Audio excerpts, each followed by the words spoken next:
Halo Sobat YouTube, selamat pagi, siang, sore, malam. Terima kasih masih sudi mampir di channel kami, Arim dan Krisna Media. Untuk Sobat YouTube yang baru pertama kali mampir di channel kami ini, roll the intro.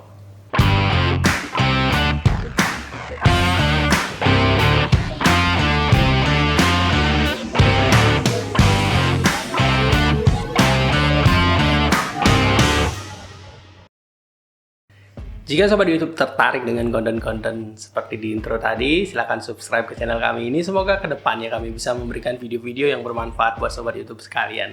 Untuk yang sudah subscribe, kami ucapkan terima kasih banyak atas segala dukungannya. Mohon maaf juga untuk yang sudah subscribe karena jarang sekali saya upload video, mungkin video terakhir 1 bulan yang lalu ya, mengenai FPV malah.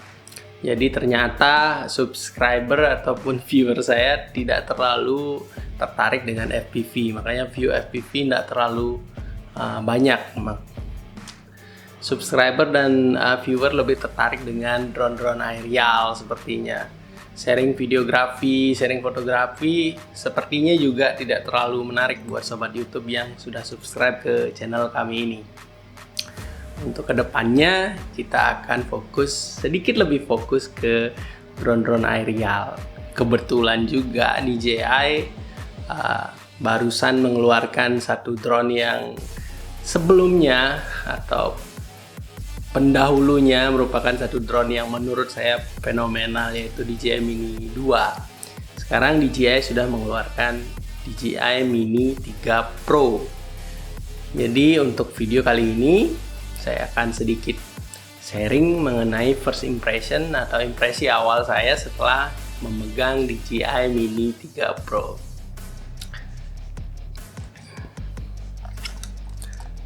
Oke, ini dia DJI Mini 3 Pro nya.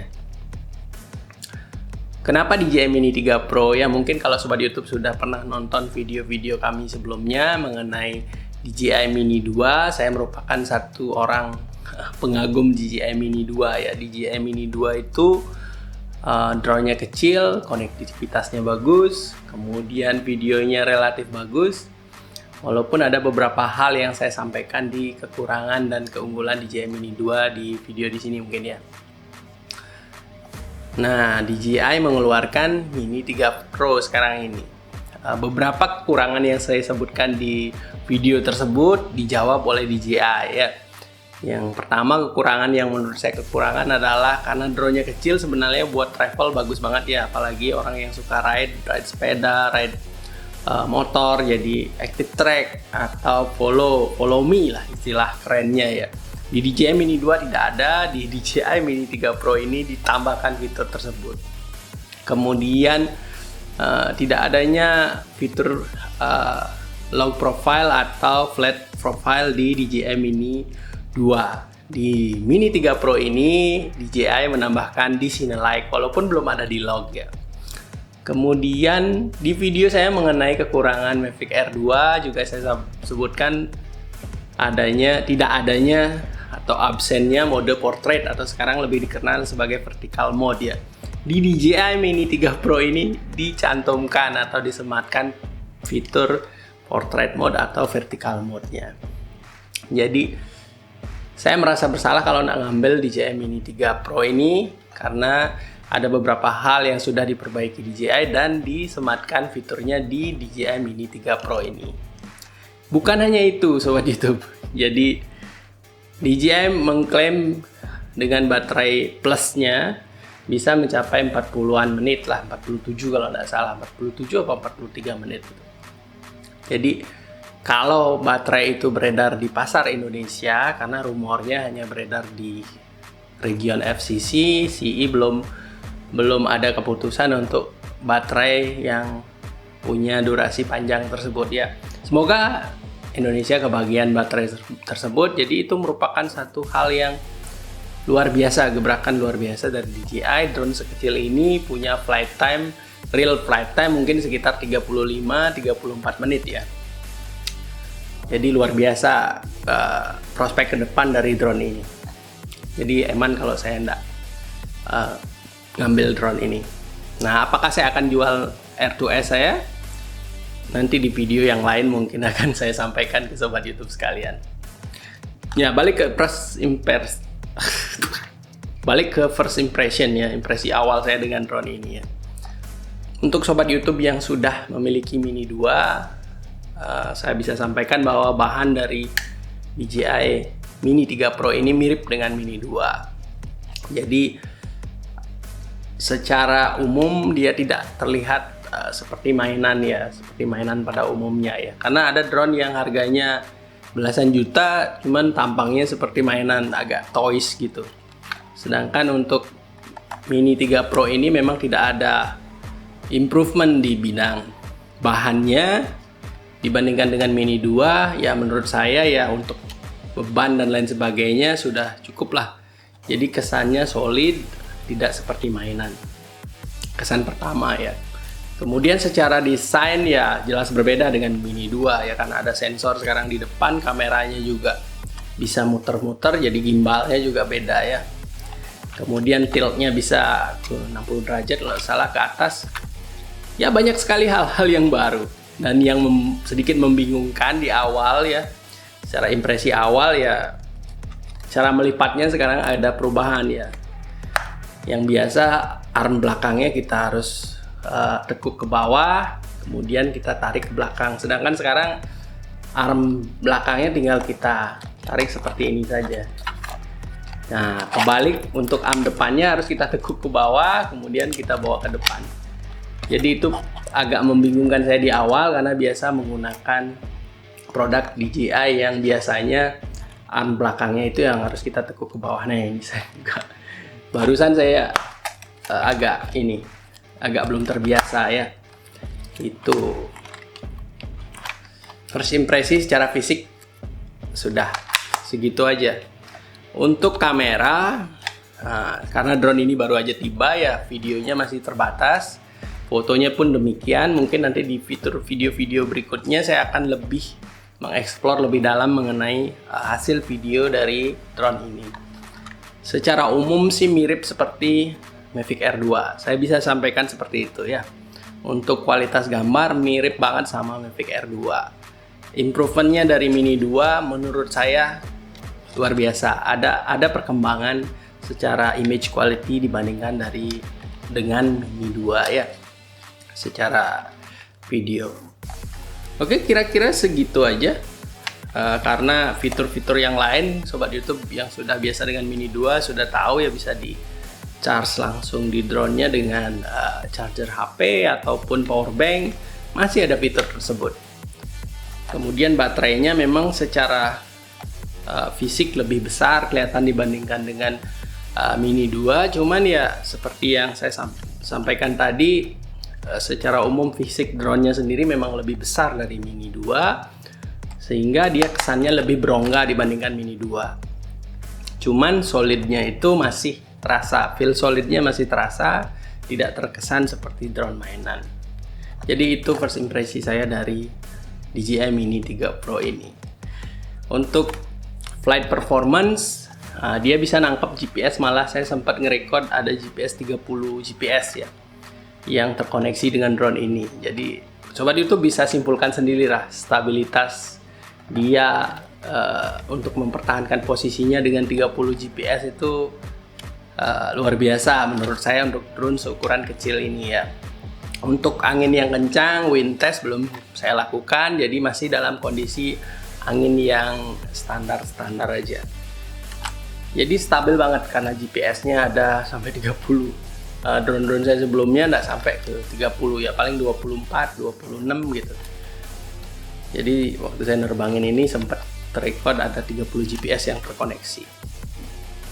Kemudian drone ini juga, nanti aja di DJI RC-nya saya bahas itu.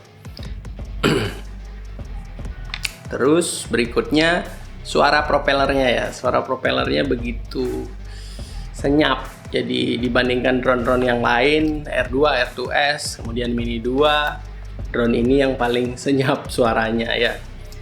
Jadi ketinggian 50 meter udah mulai tidak terdengar suara dari propeller drone ini.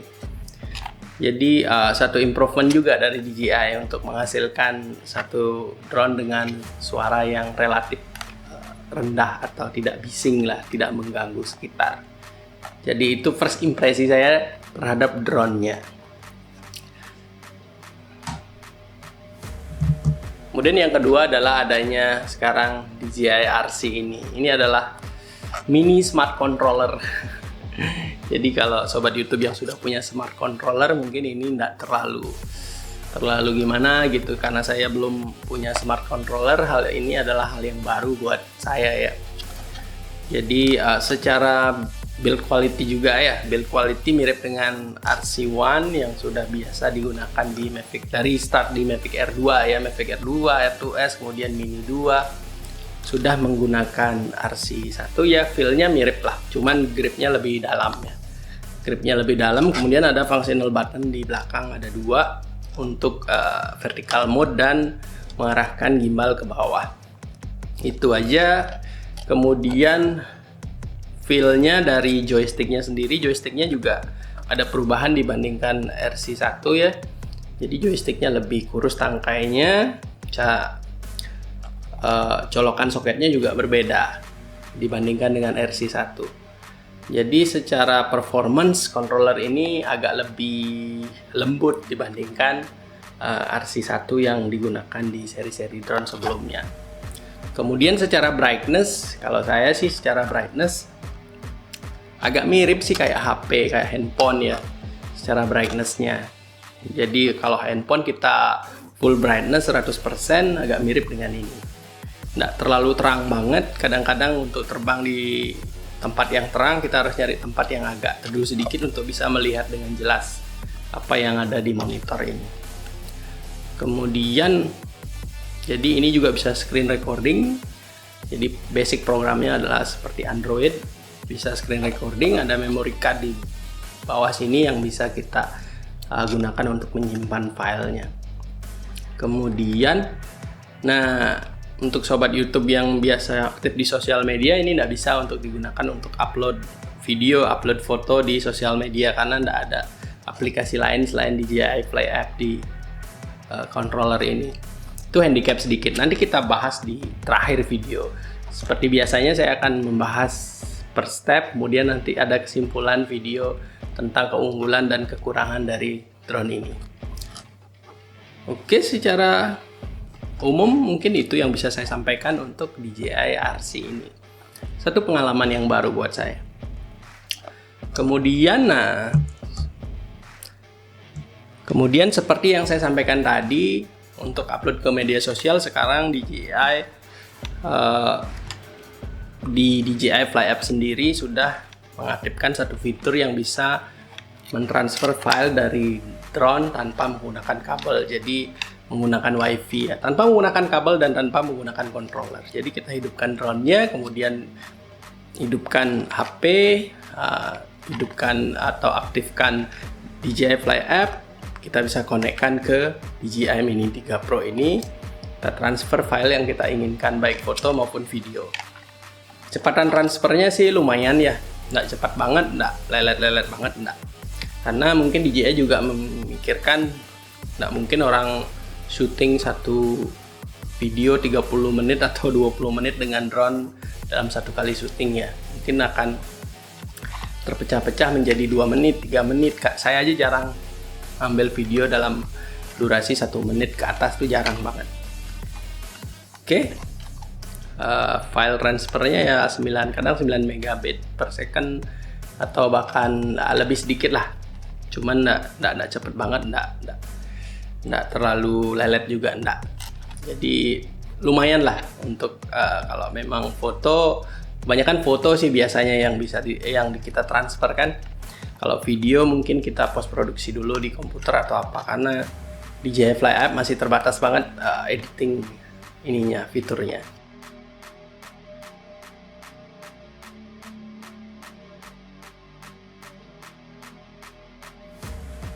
Oke, seperti itu kira-kira first impresi dari saya mengenai DJI Mini 3 Pro ini. Mohon maaf mungkin flight footage-nya masih sangat sedikit karena memang saat tiba update-nya lumayan makan waktu ya. Jadi ngabisin baterai 80%, cas lagi, sempat terbang sebentar depan rumah, kemudian sempat pulang kampung, ambil gambar di kampung, Kemudian ya jalan-jalan sedikit, dapat footage cuman segitu, masih segitu aja. Untuk kedepannya kita akan lebih in-depth lagi mengenai DJI Mini 3 Pro ini. Saya akan tes kekuatannya di angin, kemudian saya akan tes kemampuan low light-nya di malam hari atau sore hari lah minimal. Kemudian nanti kita tes overall performance-nya, active track, quick shot, dan lain sebagainya. Jadi jika sobat YouTube tertarik mungkin bisa subscribe ke channel kami ini. Semoga kedepannya bisa terrealisasi itu semua, karena bukan full time YouTuber ya. Jadi masih ada pekerjaan lain yang harus saya kerjakan. Oke sobat YouTube, sekian video kali ini. Semoga bermanfaat buat sobat YouTube sekalian. Untuk first impresi seperti itu yang bisa saya sampaikan mengenai DJI Mini 3 Pro ini. Ya, secara kesimpulan harganya masih relatif mahal untuk saat ini ya, kesimpulan dini ya, harganya relatif mahal dibandingkan Mini 2, jauh banget harganya. Nanti di kesimpulan akhir saya sampaikan apakah drone ini layak dengan harga sekian. Tapi dibandingkan dengan drone lain atau drone dari pihak lain ya, seperti Autel yang harganya mirip dengan ini, nanti bisa kita perdebatkan. Oke sobat YouTube, sekian video kali ini.